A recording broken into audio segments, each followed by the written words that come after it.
Hello comrades and welcome to another less than 10-minute review where I take a look at games I think look cool and review them in under 10 minutes.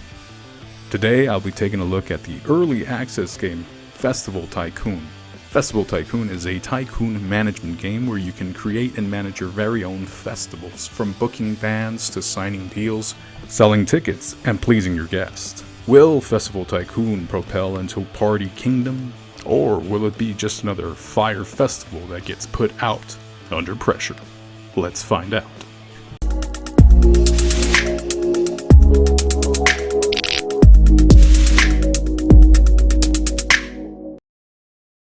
Graphics, sound, and art style. First, I'll start with the graphics, and while not the highest quality, there is a certain je ne sais quoi charm to the visuals that blend perfectly with the sounds. And I just love how every band seemingly has their own sound. Check it out.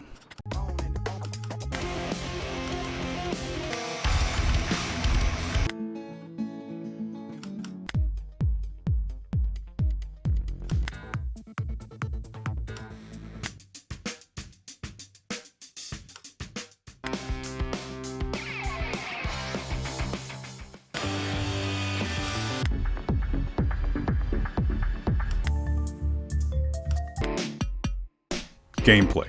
There are two gameplay modes, career mode and sandbox mode. In career mode, you take over a company and throw festivals while building relationships with sponsors and bands, while also building your brand. There are two parts to every festival. One, the management of all things, meaning in phase 1 you will be creating the entrance, placing stages, amenities, booking bands and pleasing said bands before they even come, like providing a green room or a backstage RV, booking sponsors to provide more capital to your festival while also remembering to please them. For example, some don't like their name attached to hip-hop, so if you book a hip-hop band, they either won't sponsor you or sour your relationship with them. Selling tickets is also very important, so making sure there's enough camp space, VIP areas, and a good festival rating, which will be determined by the star power of the bands booked, the symmetry the genres of music have, and what activities/decorations you have all around while balancing your budget. The second phase of the game will be you welcoming guests and micromanaging absolutely everything. A fight breaks out, send your security team, trash is building up, send a janitor to take care of an area, or clean it yourself. Jane Doe falls off the mechanical bull, send your medics to help her. Greet your bands, assign RVs to them, and make them feel welcome until their showtime is on. Make sure that everyone there is having a good time, because you will no longer be able to buy anything else for your festival, only resupply and fix your stalls. Then when everything is done, exit the festival and see your score. While in sandbox mode, you're given the creativity with an infinite amount of money to book the festival of your dreams. Price, $9.99 USD. How many hours estimated? I'm about 5-6 hours in, and I'm already convinced I will be playing this well over 20 hours in its current state. Final thoughts. Festival Tycoon is one of those games I've been waiting for a while now. When I heard of its concept, I was immediately intrigued. The tutorial, while necessary, did explain the ins and outs of the game. That took some trial and error. My first run, I booked a ton of bands and only had about space for about 32 people. When it was time for the festival, I was $30,000 in debt, and when my food and drinks started to run out, I couldn't resupply them because I had no money, making these people hungry and angry.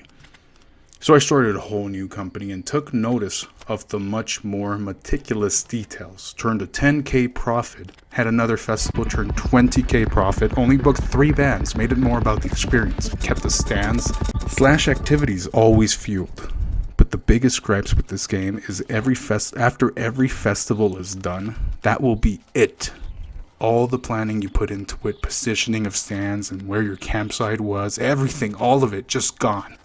It'll give you less of an incentive to put as much time in your next festival, as the stage remains completely the same, just not all that hard work you put into it. Not to mention, when you're actually in the day of the event, all you do is micromanage everything, and everything breaks. Absolutely everything breaks. The merch breaks, the merch stand breaks, the toilets break, food runs out real quickly, so you want to set the prices a little higher to turn profits. And I've noticed that the sweet stand always make great profits, so invest in that. The one thing to counteract that, though, is having a warehouse building next to it, so it will restock empty buildings. The problem is that warehouse is huge, so while in smaller stages it's not really worth it, it might be more worth it in bigger stages. Thing that I also do not like is that you can't see the penalties to mixing genres of music at your festivals. So I thought that having EDM and techno would have good symmetry, right? Wrong. I don't know what happened, and it just lowered my score. So I'd love to see an addition of like a plus or minus, or green and red, when booking certain bands, or making the time slots when you book the bands more relevant. At the end of the day, however, I'm having a blast building my festival empire, and for the entry price of $9.99, this early access game has everything going for it, and I can't wait till it's fully complete. I give this a buy it now. When reviewing an early access game, I will now be making a wish list portion of a video. While my wish list is short for Festival Tycoon, this is it. I would 1. Love to see more bands and more different genres of music. 2. Randomized levels. Maybe Soch Zurich doesn't always have to be that same tree next to that bus stop with the Stonehenge in the middle. Mix it up a little bit. Give it some randomization. I'd love that. 3. Easier access to crews. Hotkeys to select your security or medics, for example. That would make micromanaging so much more easier. 4. What would make it all easier, though, is hiring assistants that help you with greeting bands or giving you tips on how to make guests happy and tend to VIPs. And the last one is having bigger stages with indoor biomes.